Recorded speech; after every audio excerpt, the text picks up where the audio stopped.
대한민국의 축소판 문박 상사의 직원들을 소개합니다. 존경하는 직원 여러분, 사람이 먼저다.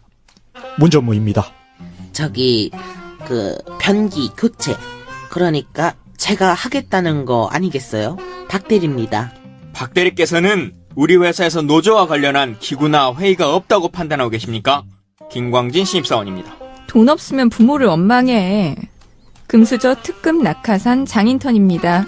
회사에서 공짜로 즐기는 짙은 안마 동영상 매니아 정 팀장입니다. 하하하. 네, 우리 직원들 참 브라이어티 하죠. 문박 상사 근무일지 첫날 시작해볼까요?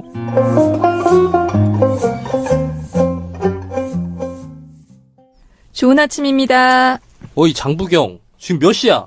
인턴이 빠져가지고 회사가 장난이야? 정 팀장님, 정 팀장님께서는 우리 회사의 취업규칙과 관련한 기구나 회의가 없다고 판단하십니까? 김광진 저거 또 노동조합 시작이네. 및 노동관계조정법과 근로기준법에 적시된 출퇴근에 관한 취업규칙에 따르면 미쳤나? 장부경, 문전무한테 미얀마 K타월 프로젝트 보고서 갖다 드려.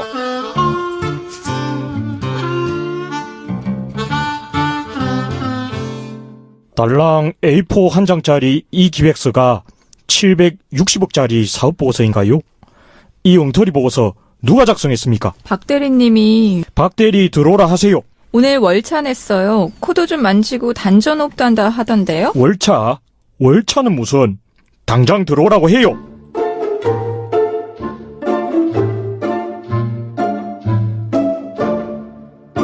장인턴아, 내가 월차에는 전화하지도 말고 업무도 보고하지 말라고 몇 번을 말했는데 왜 불러? 한국말 모르세요? 너 병 걸리셨습니까? 박 대리께서는 우리 회사의 근무의 수당 및 휴가에 관한 기구나 규정이 아우, 없다고. 진짜 저놈. 야, 됐어. 그만. 그래서 문전문 어딨는데? 방에 계십니다.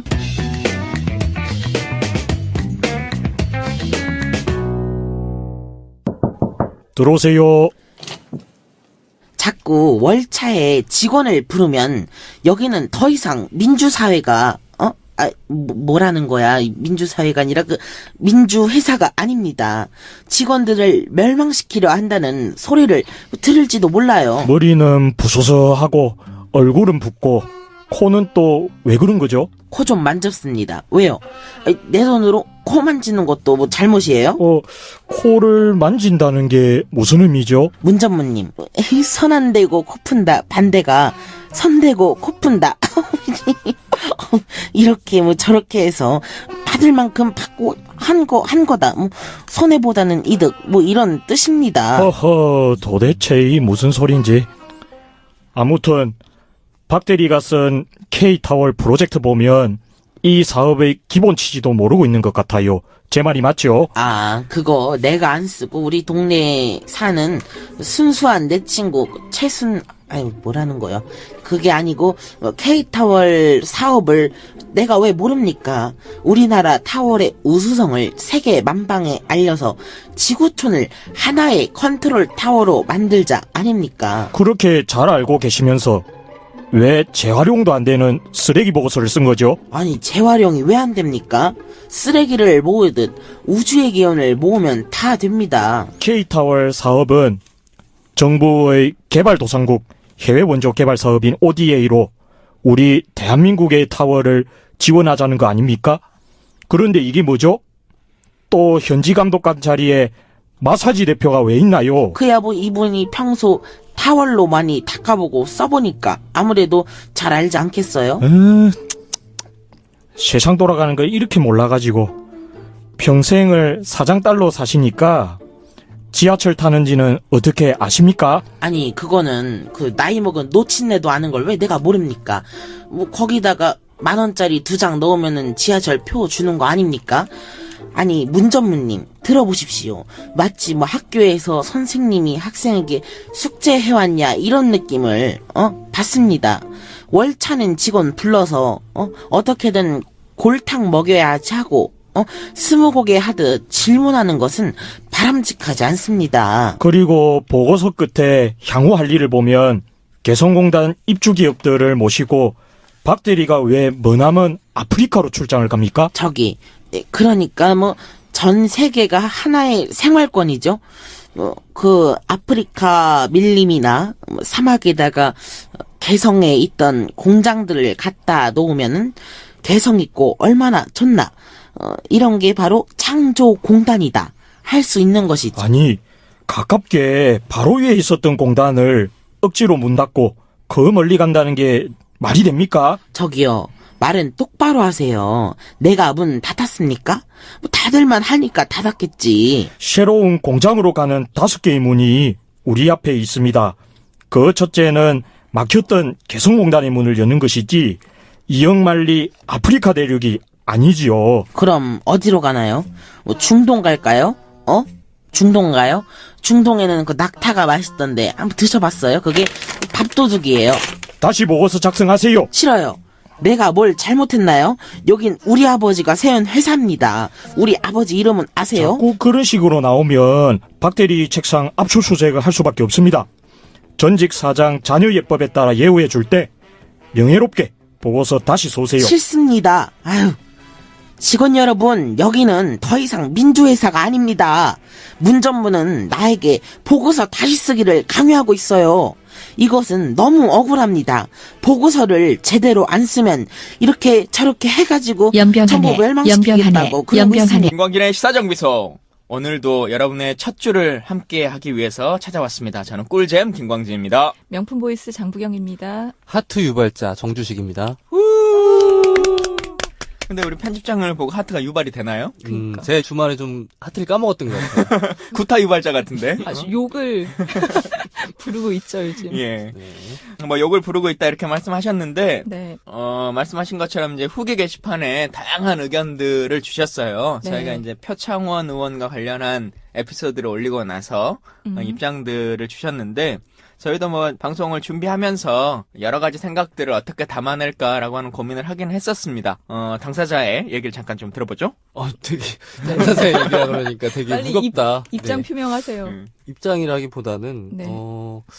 논란이 예상되는 부분을 좀 피해서 이야기할 수도 있었어요. 표창원 의원의 징계 부분만 따로 떼어내서 이야기할 수도 있었는데, 근데 저는 그 해당 작품에 대한 입장이 먼저 있어야 그 다음에 그 징계에 대한 입장이 서는 거라고 생각을 했거든요. 그래서 그 이야기만 빼고 징계 이야기만 한다는 게 좀 맞지 않다고 생각했어요. 다수의 동의를 얻지 못하는 의견이라도 제가 가진 입장을 좀 정확히 전달하는 게 맞다고 생각을 했고요. 뭐 그 부분에 대해서 뭐 다른 반론이나 지적 같은 부분은 제가 잘 받아들이면 되니까요. 앞으로도 뭐 아주 신랄한 따끔한 후기 부탁드립니다. 예.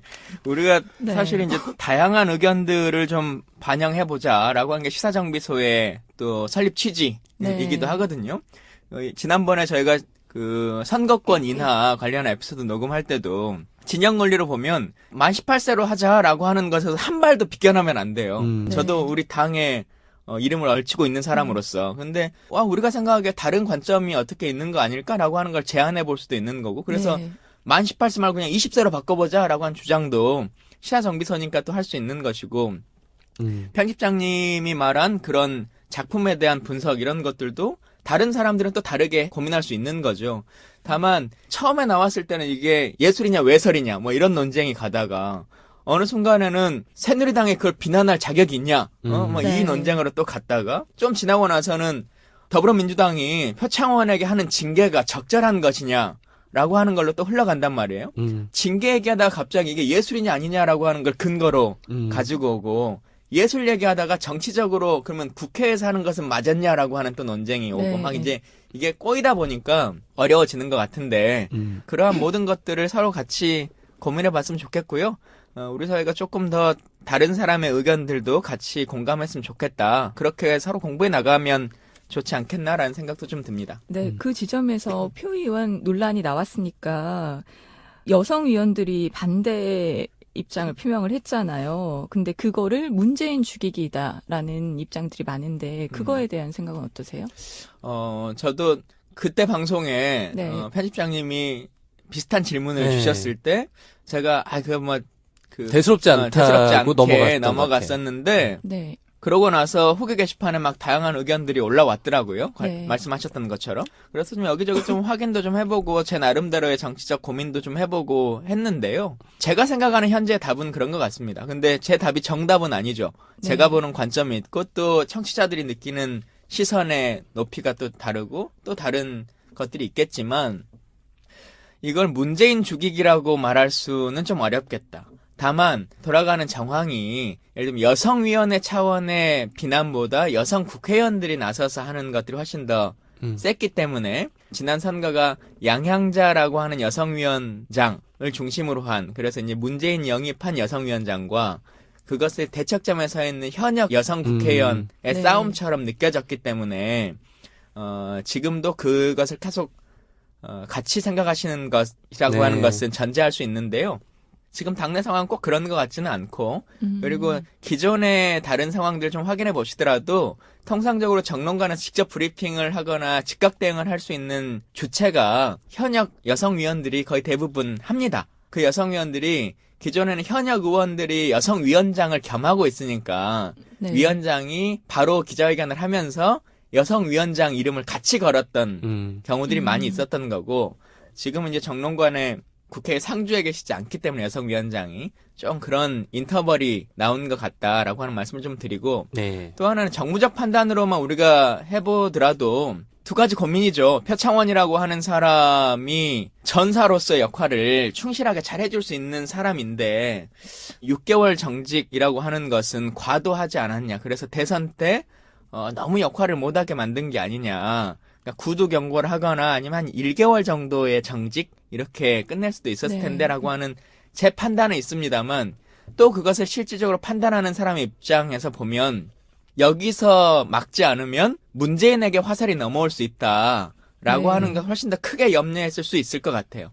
지금도 새누리당이 표창원의 정직이 결정되고 나서도 너무 약하다. 결국은 영입해온 문재인이 책임져라라고 하는 주장을 지금도 하고 있는 거잖아요. 네. 아마 문재인 죽이기를 위한 싸움보다 문재인을 지키기 위한 것일 수밖에 없지 않겠느냐라고 하는 게 저의 판단이고요. 읍참마속이다. 읍참마속으로 보는 게 더 맞을 것 같다라고 생각은 좀 듭니다. 예.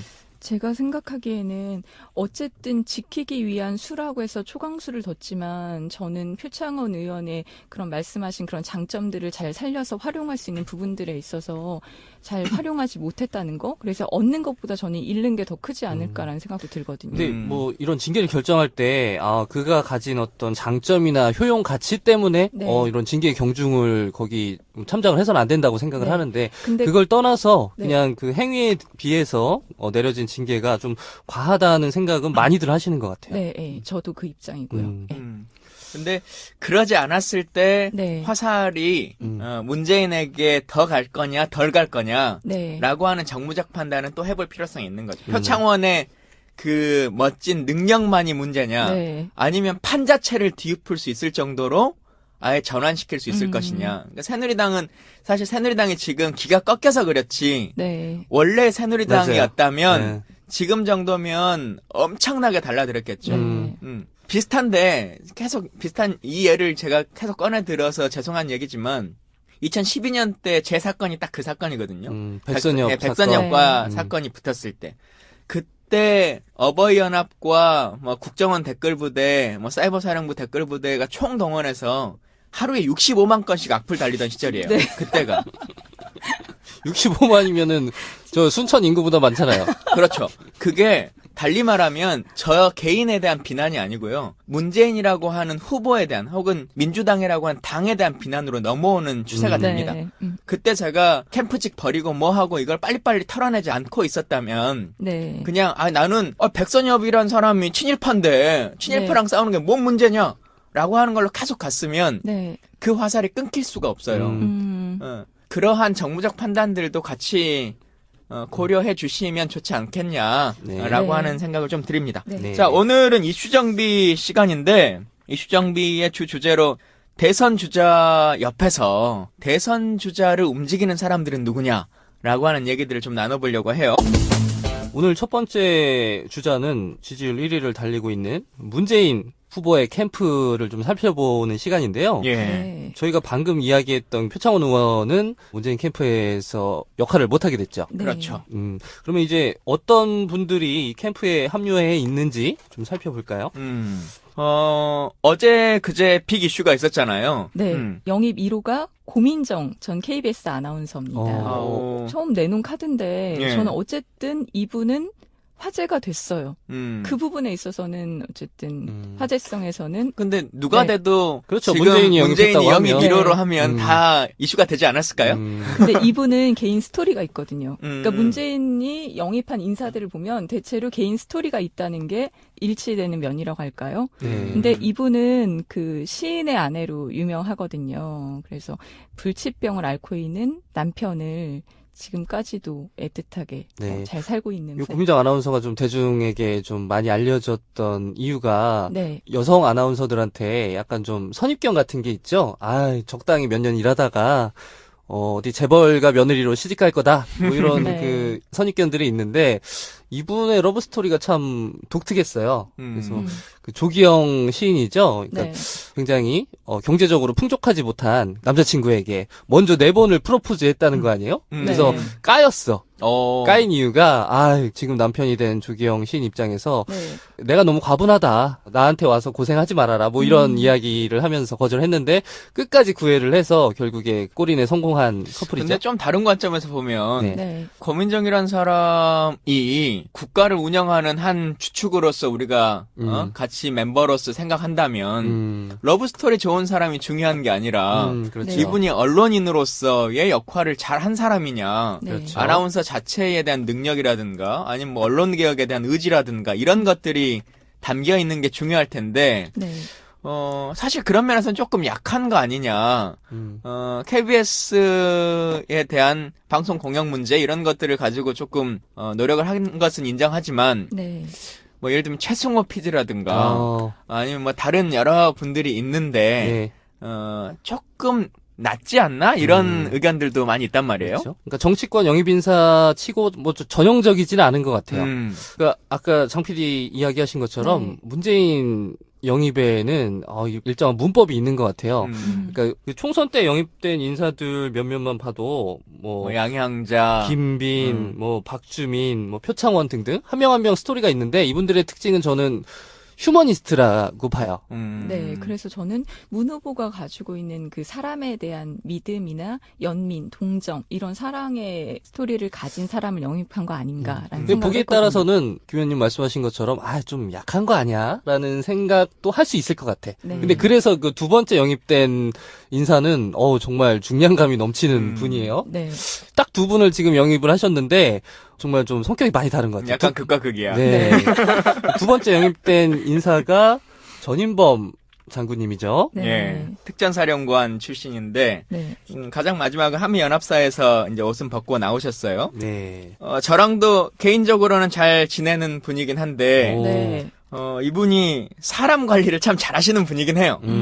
그러다 보니 저같이 군인들과 사이가 안 좋은 사람하고도 친하게 지내시겠죠. 친해요? 친하게 저 지내요. 한번 모시면 안 돼요? 안 그래도 네. 이날 저는 제가 알기로 퇴역하시고 네. 본인이 6개월간인가 1년간인가 미국에서 연수 들어간다라고 통화를 했었어요. 네. 그래서 연수 잘 다녀오세요라고 끊고 있었는데 연수 중인 줄 알았어요. 네. 근데 경희대 갔더니 행사장에 딱 등장을 하는 거예요. 네. 그래서 그날 저녁에 서로 통화를 하면서 언제 한번 모셔야겠다라고 생각하고 있는데 다음 주나 하여튼 빠른 시간에 한번 좀 모셔서 얘기를 나눠보면 좋을 것 같습니다. 예. 네, 이분 특이한 게 보수와 진보 양쪽에서 가장 존경받는 군인으로 꼽히고 있거든요. TV 조선일보가 추천에서. 가장 네. 좋아하는 군인, 예, 그쵸. 군인일이. 네. 예. 한국 사회에서 참 이런 캐릭터 드물잖아요. 네. 어려운 건데. 그런 부분에서 안보 분야에서 보수 쪽에서 항상 공격을 받는 문재인 후보 측에서는 이거를 신의 한 수라고 생각을 했을 것 같아요. 근데 저는 과연 그럴까라는 데 의문이 들거든요. 예. 왜요? 지금 SNS에 보면 되게 많이 논란이 되는 부분들이 지금 제기가 되고 있어요. 우선 특전 사령관 출신이잖아요. 예. 근데 2014년에 부사관 2명이 훈련 도중에 질식사한 사고가 있었어요. 네네. 근데 그 사건에 대해서 훈련 중 안전사고를 걱정해 본 적 없다. 다만 준비가 부족한 부하를 적진에 보내야 할까봐 두려웠다. 이렇게만 얘기를 하고 끝냈거든요.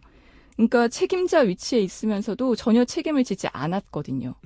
우선 이게 논란이 하나가 있고요. 예. 네.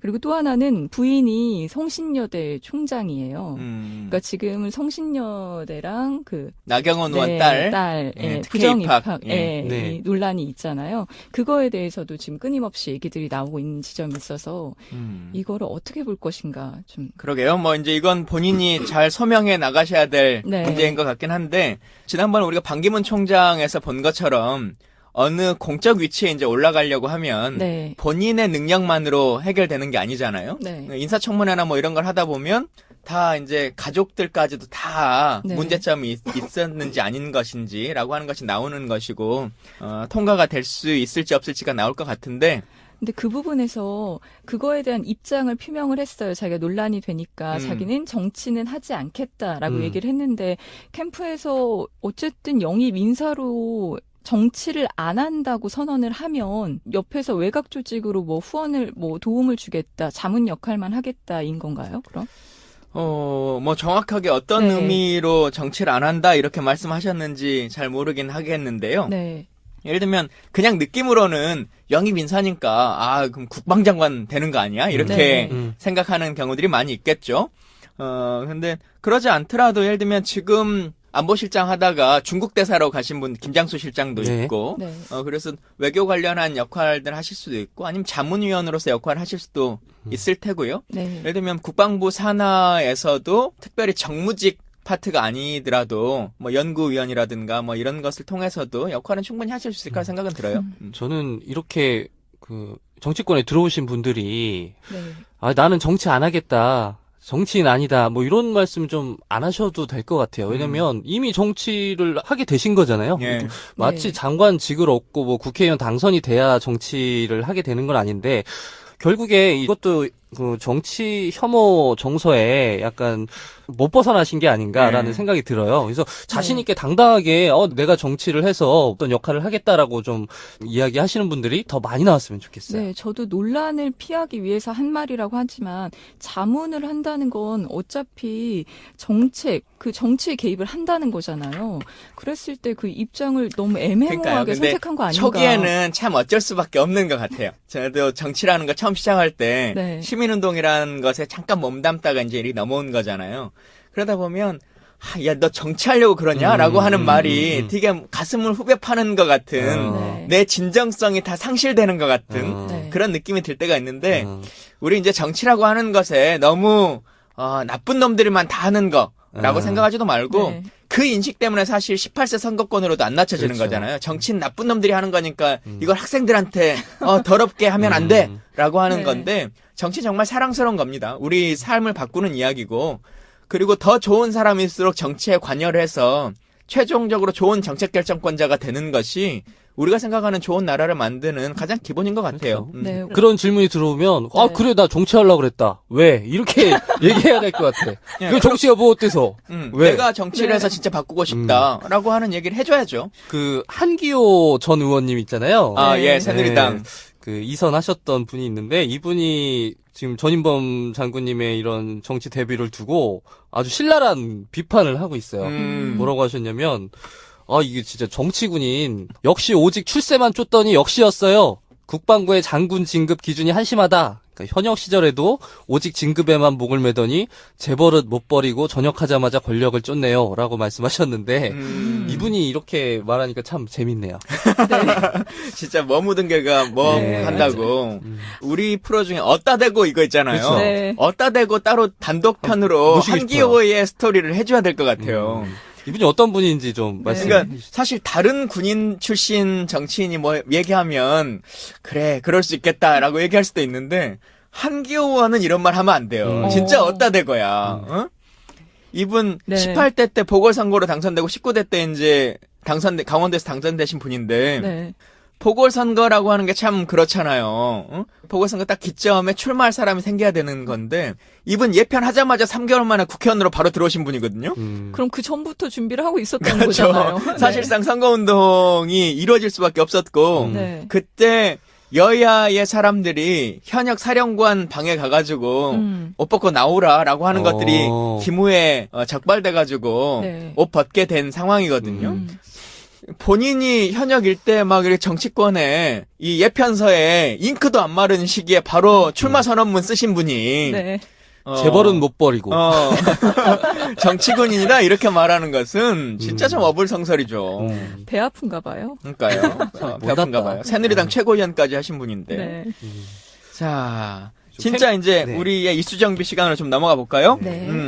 대선 주자를 움직이는 사람들은 누구이냐? 네. 두둥. 뚜둥. 그 참여정부 당시 그 네. 삼철로 불렸던 예. 세 분에 대한 이야기를 드렸고 예. 네. 그리고 또 참여정부 이세 인사 분- 중에 네. 또 전해철 의원, 양정철 의원, 또 김경수 의원, 황희 의원, 노영민 의원, 전병헌 의원 등의 이름이 지금 뭐 합류가 네. 됐다고 전해지고 있어요. 그렇죠. 예. 네. 근데 이 삼철이 계속 언론에서 중요하게 다루고 있는데 사실 보면 이호철 전 민정비서관은 지난 전당대회 때 추미애 대표가 아닌 그 송영길 후보를 지지를 했었거든요. 의원을.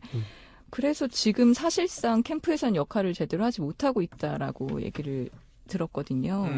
그리고 전해철 의원은 최고위원이라 지금 실질적으로 일을 못하고 있고 당직과 캠프들을 네. 겸할 수 없으니까. 네. 예. 양정철 전 홍보기획 비서관이 지금 실질적으로 직접적으로 돕고 있는 유일한 인사라고 합니다. 그래서 히말라야 트레킹도 같이 가고 대한민국을 묻는다. 이번에 북콘서트 한 거 책 있죠. 예. 그거의 기획 단계부터 참여를 한 실질적인 기획하고 한 사람이라고 하는데요. 이 중에서 양정철 전 홍보기획 비서관이 어쨌든 중심이라고 봐야 되지 않을까. 근데 이제 너무 언론에 삼철을 얘기하는데 말씀하셨던 것처럼 실제로 삼철의 어떤 박근혜가 말하는 문고리 권력 3인방과 비슷한 느낌으로 계속 만들어 나가는 맞아, 거거든요. 맞아. 네. 근데 그러한 상황이 전혀 아닌데 일부러 똑같이 이제 그 그림을 만들려고 언론이 하는 것 같아요. 네. 그래서 말씀하신 것처럼 전에처럼 지금 뭐 캠프에 문을 열 수 있는 상황도 아니고 네. 당에서 최고위원으로서 역할을 딱 할 수밖에 없는 상황이고 실제 문재인 대표의 가장 큰 고민 중에 하나도 뭐만 하면 사람들이 친노일색 이렇게 얘기하고 네. 삼철이 다 해먹네 이제 이렇게 하니까 지난 2012년 때도 이 세 명은 아예 캠프에 이름조차 못 올린 사람들이잖아요. 네. 그리고 지금도 그런 말 들을까봐 네. 스스로 자중자애하고 있는 사람들인데 네. 셋이 안 만나겠다. 예. 만나는 거 되게 눈치 보이겠다. 그렇죠. 근데 너무 언론이 일부러 갖다 붙이는 것 같아요. 또 특이할 만한 인사로 박원순 캠프에 몸담았던 임종석 의원이 문 캠프에 합류해서 뭐 비서실장 역할을 하게 됐다라는 소식이 전해졌어요. 네. 정확히는 박원순 시장 시절에 부시장을 그렇죠. 했던 정무부시장을 사람이죠. 정무부시장. 역임했죠. 그러니까 자연스럽게 박원순 캠프가 꾸려지면 박원순의 핵심 참모가 되지 않겠느냐라고 하는 생각을 많이들 가졌는데 네. 박원순 캠프가 꾸려지던 그 순간부터도 참여하지 않았던 거죠. 그러니까 출마 선언을 하기 전부터 문재인 쪽으로 딱 그런가요? 이제 넘어왔던 이거 좀 분인데 잘못 전해진 소식인 예, 것 그래서 같아요. 사실 넘어오면서도 약간 의아스럽다라고 하는 생각들은 네. 가졌죠. 왜냐하면 정치 더 이상 부시장을 했으니까 그게 네. 더 없지 않겠냐 했는데 임종석 입장에서는 가능성이 문재인이 가장 또 높기도 하고 또 문재인 입장에서도 박원순 세력의 일정 부분을 이렇게 흡수 영입해 오는 것 혹은 또 386의 대표적인 정치인이잖아요. 임종석이라는 그렇죠. 사람이. 네. 그래서 그 힘을 좀 가져올 필요성도 있지 않겠냐라고 하는 생각으로는 서로 윈윈 전략인 것 같아요. 저는 그 위난 부분에서 하나 호남 인사를 영입을 했다는 게 확장성을 상징하기 위해서 잘한 선택이 아닐까라고 생각을 하거든요. 예를 대표적인 들면? 누구? 대표적으로 다른 사람들도 보면 송영길이나 전윤철 같은 경우에도 다 호남 출신 인사들이거든요.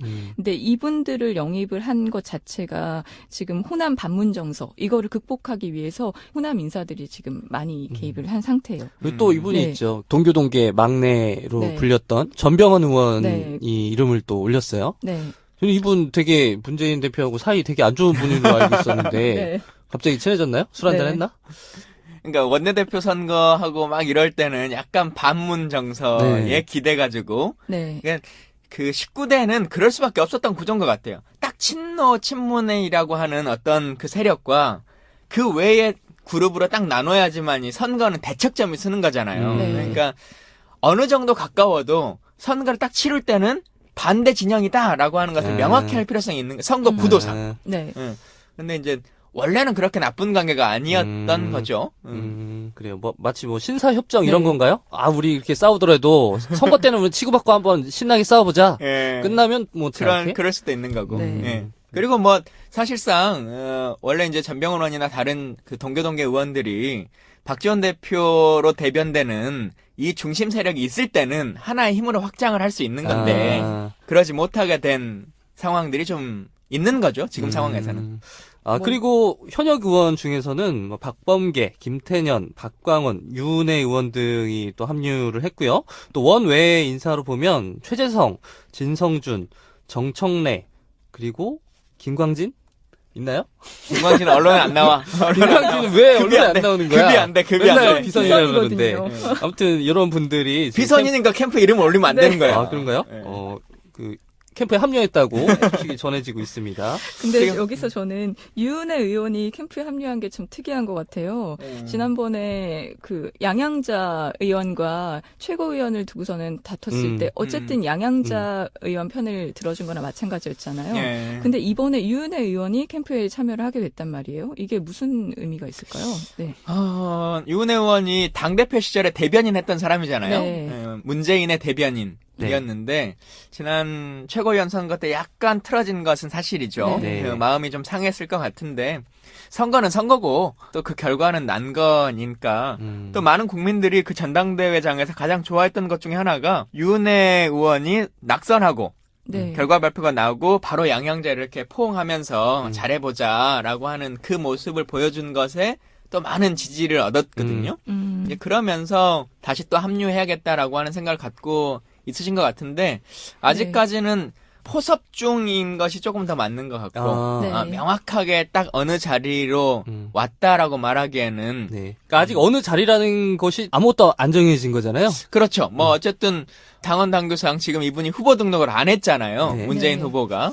지금 후보 등록은 최성 그 고양시장하고 이재명 시장 그리고 안희정 지사 이렇게 이제 등록을 하셨고 그래서 그분들은 공식적으로 캠프를 구성할 수 있습니다. 네. 그리고 후원금도 모집할 수 있고 근데 문재인 후보는 아직은 후보 등록을 하지 않은 상태이기 때문에 저는 어떤 직함을 줄 수는 없죠. 저는 아까 그 얘기가 되게 멋있는 것 같아요.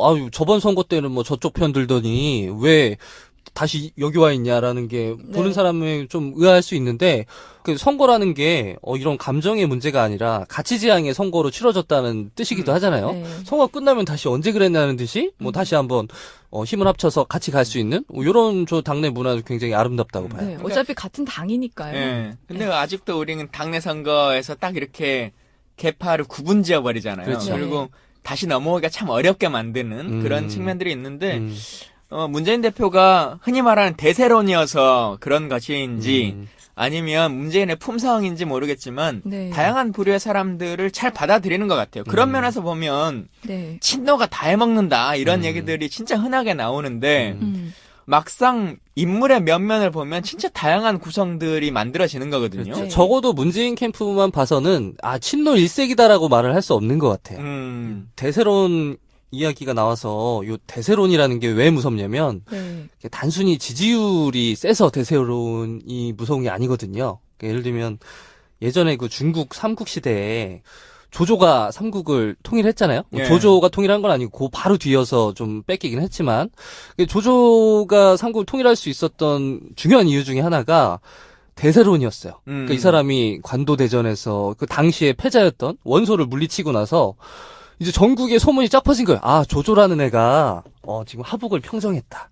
걔네가 땅도 제일 넓고 돈도 제일 많다더라. 곡식도 제일 많다더라. 라는 소문이 중국 전역에 퍼지니까 각지의 인재들이 다 조조를 찾아옵니다. 그러니까 조조 캠프가 문전성시를 이뤘던 거죠. 그러니까 상대적으로 저 세력이 좀 작고 돈이 없었던 오나라나 저 유비 세력들은 이제 인재를 상대적으로 뺏길 수밖에 없는 지금 문재인 캠프가 딱 지금 그런 상황인 것 같아요. 문만 열어두면 이놈 저놈 다 들어오는 상황인 것 같은데 그러다 보니 좀 뭔가 특별한 색채가 좀 옅어져 보이는 것도 있는 것 같아요. 근데 여기서 조심해야 될 게 하나 있는 것 같아요. 인재 영입 전략에서 크게 두 가지 방향이 있는 것 같은데 하나는 좋은 인재를 영입하는 것 하고 또 하나는 나쁜 인재를 받지 않는 것인 것 같아요.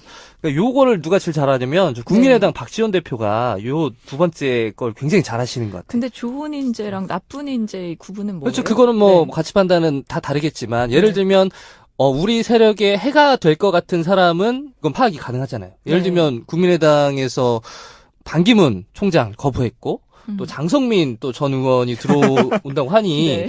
이 사람이 잘한 게 뭐냐면 그냥 이렇게 정중히 사양한 게 아니라 우리가 쟤를 깠다는 거를 다 여기저기 다 떠벌려 버려. 반기문 총장은 몰래 가서 이렇게 접촉했다는 거 네. 아니에요? 근데 언론에다 대고 기자들한테 반기문이 우리 당 들어오려고 그랬는데 내렸다. 내가 네. 내가 오지 말라고 얘기를 했다. 그러니까 그 사람들한테 망신이지만 국민의당 지지자 입장에서는 이건 뭔가 신뢰가 가는 거죠. 여기가 그렇게 만만한 조직이 아니구나. 네. 저는 문재인 지금 캠프 구성할 때 분명히 2012년하고 달라서 네. 간 보지 않고 다 들어올 거예요. 정말 그 중에는 5060 때 정말 그 정권에서 아주 요직에 있었던 사람들도 있을 수 있고 네. 민주당에 정말 아주 심각한 상처를 입히고 떠났던 사람들도 있을 것이고 이분들을 국민 통합이다 뭐다 해서 이렇게 아름다운 말로 포장해서 가리지 않고 받는다면 저는 네. 오히려 소탐 대실이 될 것 같고 좀 가려가면서 김종인 선대위원장. 그렇죠. 딱 제가 딱 머릿속에 들어왔던 분이 이분 나가시지 않았으니까 네. 그렇지만 근데 그분이 여기 들어올 가능성은 없어 보이는데. 있을 것 같은데. 그래요? 그러니까 네. 들어온다기보다 그분이 원하는 모습이 어찌 보면 지금 김종인 위원장은 계속 야 네. 빨리 나를 총리로 지명하든지 응? 아니면 선대위원장에 모신다고 해. 안 그럼 나 네. 뭐 할 거야 라고 하는 것들을 계속 어필하고 있는 것처럼 보이거든요. 네.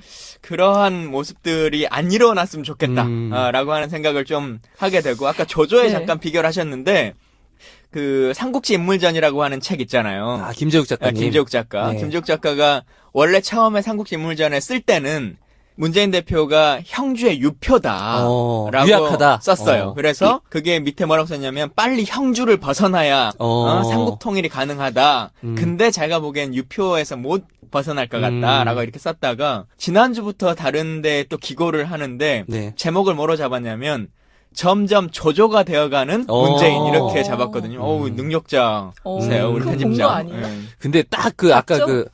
그건 못 봤고 그 전작은 봤어요. 유표로 표현하신 그 에피소드는 네. 봤는데 딱 그 형주의 유표가 딱 그거였어요. 굉장히 비옥한 땅을 갖고 있고 탄탄한 지지 기반을 갖고 있는데 네. 대세를 못 만든 거야. 그래서 인재를 다 뺏겼던 거지.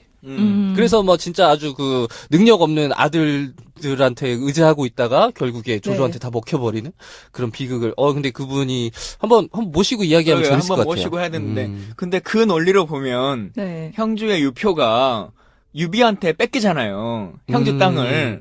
이거 다 만들어놓고 안희정이 가져가는 거 아니야? 정확히 유비한테 뺏긴 건 아니고 유표의 아들이 조조한테 바치죠. 그리고 이제 유비는 쫓겨나게 되는데.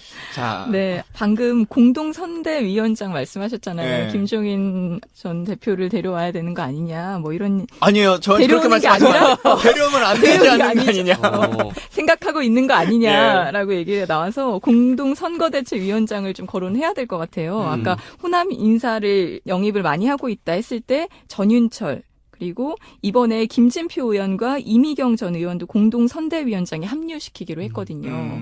그랬을 때 이 공동선거대책위원장이 어떤 역할이고 얼마만큼 중요한 건지에 대한 것도 알아야 될 것 같아요. 어떤 역할을 하나요? 캠프 내에서. 그 말씀 드리기 전에 네. 저는 좀 같이 고민해봤으면 싶은 게요. 전윤철이라고 하는 감사원장, 네. 김대중 정부에선 비서실장도 하셨고 참여정부에선 감사원장도 하셨던 네. 분이죠. 능력이 출중하시고 대단한 경륜과 경력을 가지고 계신 분인데 이 자리에 캠프에 좌장이 되면 네. 호남 인재를 등용했다. 호남에 대해서 관심을 갖는다라고 느낄 건가? 라고 하는 고민을 좀 더 해봤으면 좋겠어요. 어찌 보면 제가 느끼기에 호남 사람들이 바라는 요구는 네. 옛날 사람들에 대한 예우를 더 해주라라고 하는 것보다 호남의 인물들을 잘 좀 키워봐라. 호남 소외의 근간은 우리 대한민국의 정서라는 게 그러잖아요. 내가 잘 되기를 바라거나 그거보다 내 새끼들이라도 좀 어떻게 좀 잘했으면 좋겠는데 라고 하는 것들이 있는 건데 우리는 정치권에서 아직까지도 그 인식 중에 하나는 옛날 사람 데리고 와서 이 사람도 호남 출신 아니요 라고 하는 걸로 계속 내세우거든요. 네. 그러니까 전윤철이라고 하는 분은 그 자체로의 능력을 충분히 평가받을 수 있는 것이지 이분이 호남을 대표하는 어떤 몫으로 온 겁니다라고 하는 걸로 자리매김하는 것은 저는 좀 동의하기 어려운 것 같아요. 그리고 그게 호남 사람들도 별로 좋아하지 않을 것 같고. 호남 사람들 오히려 무시하는 행위다. 그래서 무시까지요? 모욕감을 느끼는. 좀 행위다. 그런 것들을 인지해 주시면 좋겠다라고 어. 하는 생각이 좀 들고요. 맞아요. 말씀하셨던 질문으로 돌아가자면 네. 가장 많이 거론되는 게 공동 선대본부장이라고 네. 하는 것, 그리고 공동 선거 대책본부장, 네. 선대위원장, 네. 그럼 뭐 이렇게 선대본부장이라고 하는 어려워. 직급이 하나만 하라 그래. 네. 왜냐하면 이거는 공동이니까 여러 명이 거론되잖아요. 네. 그래서 이걸 말하는 건지 저걸 말하는 건지도 좀 헷갈리고 실제 네. 어떤 일을 하는 건지도 잘 모르는 부분들이 생겨요. 제가 2012년 총선 때 총선의 공동선대위원장을 했어요. 더불어민주당에. 그 당시에는 민주당이었죠. 네. 네. 예. 근데 제가 무슨 역할을 했겠어요? 사실 그때는 의원도 아니었고 네. 아, 이건 되시기 전이죠. 되시기 전이죠. 왜냐면 보니까 그걸로 선거가 당선됐으니까. 보니까 직함이 2030 본부장으로 돼 있어요. 아니 이거는 대선이고 대선 때고 그 전에 총선 때 총선의 당 전체를 아우르는 선대위원장을 했단 말이에요. 그러니까 어찌 보면 이런저러한 각각의 분야를 대표하는 이름, 얼굴 마담들을 내세우는 거죠. 우리는 이러한 사람들과 함께 정치를 합니다라고 하는 네. 모습들을 보여주는 건데 감사원장이라든가 이미경 의원이라든가 이제 이런 분들은 네. 실무적으로 행동의 역할을 캠프에서의 실무를 맡는다기보다 우리의 좌장은 이런 사람들입니다. 가장 격 있게 모시고 있는 사람들은 어떠어떠한 그룹의 사람들입니다라고 하는 것을 좀 보여주는 모습인 것이 맞는 것 같고요. 네. 실질적으로 캠프를 운영하는 사람들은 누구냐라고 네. 네. 하는 것을 이제 거론할 때 꼽아보자면 선거 대책본부장이 누구냐. 네. 네. 그다음에 가장 키맨으로 보면 종합상황실장이 누구냐. 네. 그리고 이제 후보의 비서실장과 대변인이 누구냐. 이제 이것을 바라보는 게 네. 캠프의 주요 요직은 누구냐라고 하는 것을 얘기할 수 있을 것 같아요. 그 중에서 제일 중요한 역할 딱 한 자리만 꼽으라면 누구죠? 이 자리 가고 싶다 이런 거. 가고 싶다라고 하는 것은 제 격하고는 맞지 않고 네. 캠프에서 가장 중요한 자리로 보면 종합상황실장일 것 같아요. 그곳이 정확하게 말 그대로 컨트롤 타워인 것인데 근데 외부에서는 크게 드러나는 직책은 아닌 것 같아요. 대변인이나 비서실장이 오히려 더 많이 노출이 되지 않나요? 후보를 따라다니는 자리가 빛나는 자리긴 그렇죠. 하죠. 네. 그래서 비서실장이나 대변인은 옆에 막 붙어 다녀서 화면에 가장 많이 잡히는 자리이긴 한데 네.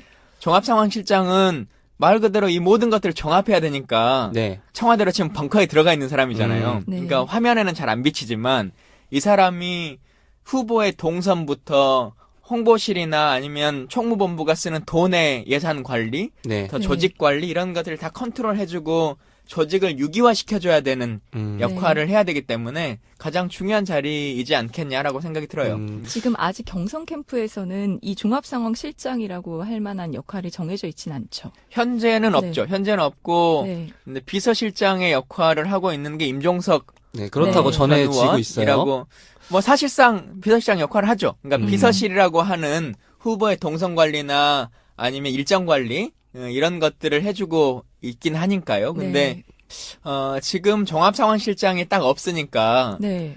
비서실장 급으로 불리우는 사람. 그러니까 아까 말씀하신 것처럼 임종석 의원이라든가 아니면 노영민 의원이라든가 최재성 의원이라든가 이런 네. 사람들이 다 남들 보기에 다 비서실장 정도 수준이 되겠다라고 네. 느껴지잖아요. 네. 근데 이 셋을 위에서 컨트롤하는 사람이 없으니까 네. 각자 좀 따로 노는 모습처럼 보이지 않냐라고 하는 얘기들이 많이 나오고 그게 캠프가 컨트롤 타워가 잘 없다라고 네. 하는 그 삐그덕거림. 예를 들면 어떤 행사를 갔는데 일정 팀에서는 막 준비했는데 조직적으로 이게 서포팅이 잘 안 되고 네. 조직 행사를 잘 구성해 놨는데 후보 일정과 이렇게 참 미스매칭 되고 이제 이런 일들이 좀 벌어지기 때문에 빨리 캠프를 구성해서 저는 이 모든 것들을 아우를 수 있는 종합상황실장이 딱 구성되는 게 좋겠다라는 생각은 좀 들어요. 그 2012년에 문재인의 패배를 두고 이런저런 원인 분석 중에서 캠프 조직이 너무 허약했다라는 지적이 굉장히 많았잖아요. 네. 그 2012년과 비교했을 때 지금의 이 진용 어떤 것 같아요? 확실히 강해졌나요? 그 문재인 캠프, 흔히 말하는 담쟁이 캠프라고 하는 네. 것이 네. 이분이 가장 단점 중에 하나가 최종적인 후보가 엄청 늦게 결정된 거잖아요. 네. 네. 그래서 본선을 치르는 캠프가 사실상 캠프의 인선을 하다가 끝나버린 상황이 되는 거죠.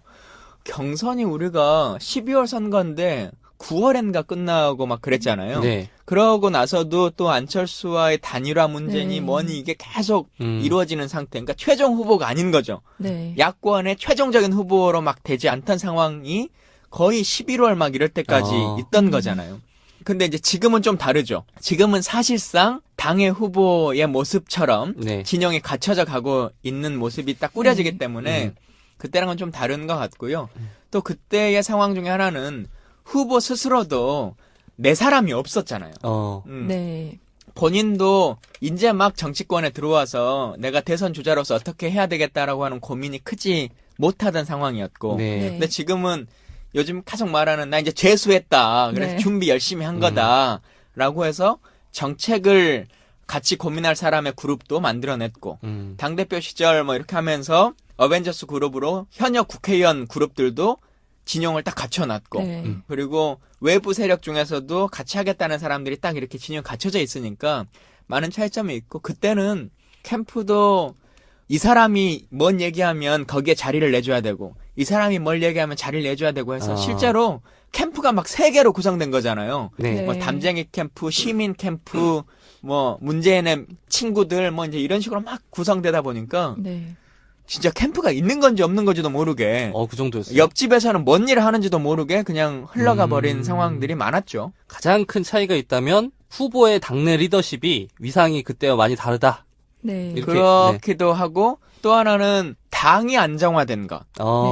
물론 지금은 후보 캠프입니다만 네. 이 후보 캠프가 많은 부분 이제 공식 캠프로 전환되면 네. 당의 네. 조직으로 전환이 되지 않겠어요? 네. 근데 지난번에는 문재인의 캠프가 당의 캠프로 전환될 때 당하고 미스매칭이 이루어졌죠. 네. 네. 그리고 그때는 당에 대한 흔들기가 워낙 심해서 실제 이분이 대통령 후보가 될 때 우리 당에 당대표가 없었어요. 네. 네. 이해찬이 당대표였었는데 선출된 당대표였는데 흔들기로 내려와라 해가지고 결국은 사퇴한 거 아닙니까? 네. 근데 지금은 추미애 대표가 굳건하게 지키고 있고 당 지지율이 뭐 47% 막 이렇게까지 올라가 있는 상태로 네. 있는 거잖아요. 그리고 이제 이 두 분이 서로 간의 역할 관계 분배도 잘 되고 있는 상태이기 때문에 자연스럽게 당의 공조직까지를 흡수해 나갈 수 있지 않겠냐라고 네. 하는 생각은 좀 들어요. 그럼 저는 어쨌든 당 내부에선 잘하고 있다고 하면 외곽 지지 그룹도 살펴볼 필요가 있는 것 같아요. 더불어 포럼 광주, 청년 지지 그룹인 허니문까지도 출범을 했잖아요. 이 각각의 조직들이 차이가 있는 건가요? 이제 지난 2012년 선거로 치면 백원우 의원이 중심이 됐었던 네. 문재인의 친구들이라고 하는 것이 외곽 조직이죠. 네. 노무현 대통령은 노사모라고 네. 하는 것을 생각하시면 될 것 같은데 지금은 노영민 의원이 중심이 돼서 더불어 포럼이라고 하는 것을 막 조직적으로 만들고 있죠. 네. 각각의 포럼들이 막 많이 나오는데 선관위에 보면 2012년 선거 때 각각의 지지 그룹을 선관위에 등록하도록 되어 있어요. 유관 단체를. 근데 박근혜 후보는 한 200개 가까운 단체를 신고합니다.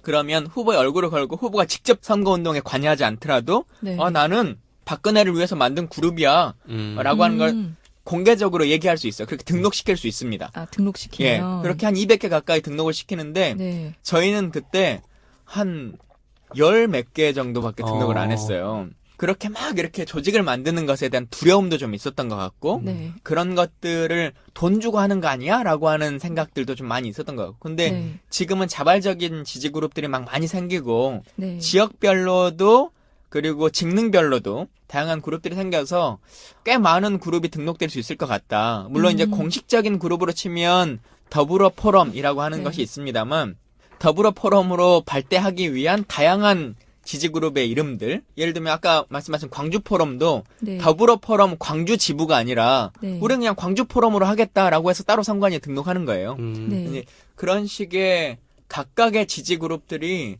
진짜 말 그대로 많이 자생적으로 생겨서 네. 그 또한 문재인의 힘 아닌가라고 한 생각은 갖고 있습니다. 그럼 공식 그룹이 있고 나머지 외곽의 그룹들이 있잖아요. 그러면 이 하나의 그룹에 가입하면 나머지는 못하게 되는 건가요? 그러지는 아니면 않습니다. 다 네, 여러 그러진 군데 다 않고 할 여러 수가 개를 있는 같이 할 수 건가요? 있는 거고요. 네. 뭐 캠프라고 하는 것도 이게 무슨 선관위에 무슨 직책이 딱 등록하는 건 아니니까 등록하는 거는 선대위원장하고 그다음에 총무본부장 이 사람은 직인을 등록시켜야 되니까 네. 그래서 선거법에 문제가 되면 이 두 명의 선거법은 후보와 동일하게 제지를 받습니다. 네. 근데 예를 들면 뭐 무슨 조직총괄본부장이 범죄 혐의가 있다라고 하는 건 후보랑 직접적으로 관계되진 네. 않죠. 이것도 좀 궁금한데 지금 경선 캠프인 거잖아요. 예. 그리고 네. 이제 후보가 결정이 되면 각 경선 캠프 중에 하나가 남을 것이고 그러면 이제 이 면면이 좀 달라지잖아요. 그렇죠. 그러면 다른 캠프에서 보통 많이 참여를 하시는 걸로 알고 있는데 그러면 원래 있던 자리가 없어지거나 뭐 이런 문제가 생길 수도 있는데 예. 이런 거 어떻게 조율이 될까요? 예를 들면 뭐 중요한 직책들 있잖아요. 비서실장, 뭐 상황실장, 뭐 이런 분들이 뭐 이름이 바뀔 수도 있는 건가요? 바뀔 수 있죠. 바뀔 수 있는데 가장 기본적으로는 같이 뛰었던 후보들이 어떻게 할 것이냐라고 네. 하는 게 먼저 첫 번째 고민이 될 거 아니겠습니까? 네, 근데 그러면 통상적으로는 공동선대위원장이 돼주죠. 그렇죠. 네. 근데 이제 그 사람들이 적극적으로 띄워주냐 아니냐라고 하는 것은 좀 나중에 문제가 되겠지만 근데 이번 선거의 상황을 보면 2위, 3위, 4위인 분들은 공동선대위원장으로 다 들어오실 것 같아요. 네. 그리고 열심히 띄워주실 것 같고 왜냐하면 다 차기가 있는 분이기 때문에 네. 그 모습들 그리고 안철수 대표의 지난 모습을 모든 국민이 상기하고 있으니까 네. 적극적으로 도와주지 않겠냐라고 하는 생각이 좀 있고요.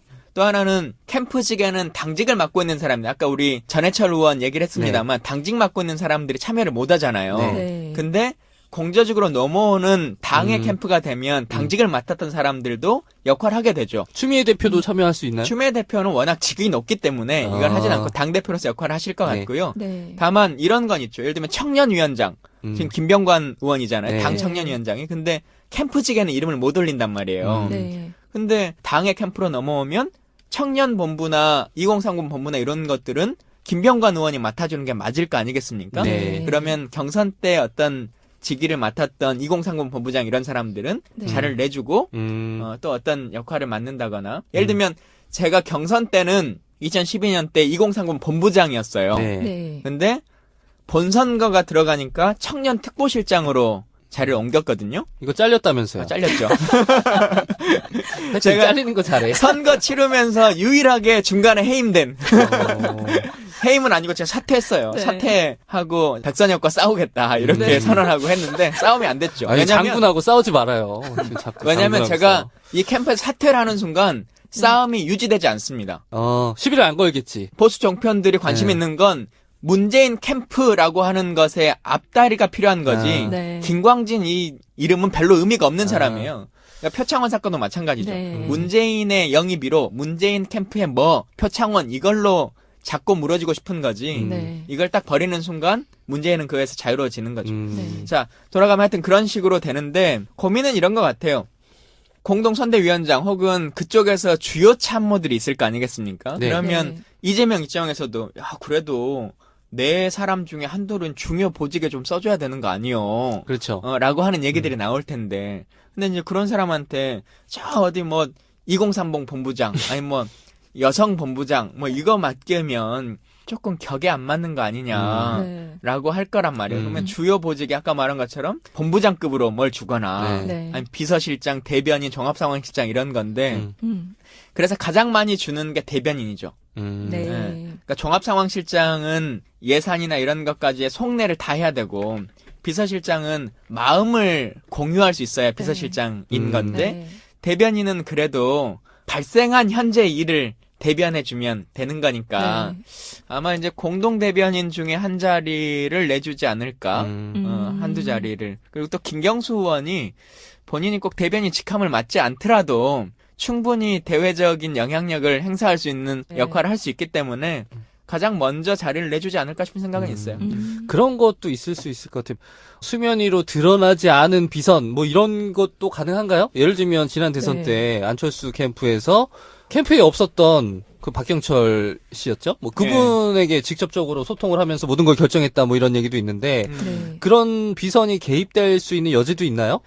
있다고 생각해요. 그러니까 비선이라는 말로 하면은 좀 너무 나쁜 이미지처럼 그 나쁜 거 아니에요?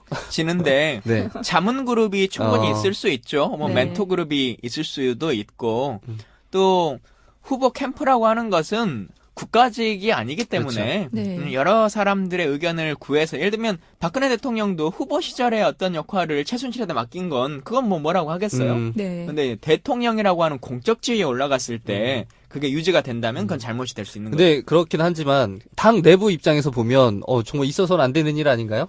이렇게 캠프 진영이 짜졌는데 후보가 다른 데서 자꾸 얘기 듣고 뭘 결정한다 이러면은 네. 정말 문제가 될 것 같은데. 그러니까 그런 것들 때문에 사실은 그동안 이제 친노 몇몇이 다 결정하는 거 아니냐라고 네. 하는 얘기들이 나왔는데 제가 지난번에도 한번 말씀드리긴 했었는데 친노 자체가 그런 걸 실제 결정을 잘 안 해요. 그 그룹이 네. 그리고 그 그룹이 사실상 잘 굴러가지도 않아. 또 하나는 그렇게 모임을 가지면 그러한 의구심을 들까봐 모임도 잘 안 해. 네. 근데 공적 기구도 잘 안 돌아가니까 네. 공적 기구에 자리를 걸치고 있는 사람 입장에서는 후보가 다른 데서 다 결정 내리고 오는 거 아니야? 라고 하는 생각들을 갖고 있는 것 같은데요. 네. 제가 바라본 상황에서는 아내 모습에서는 별로 그러진 않는 것 같아요. 그렇군요. 물론 제가 정말 진정한 이너서클에 못 들어가 봐서 그럴지도 모르겠지만, 예. 그렇게 우리가 문재인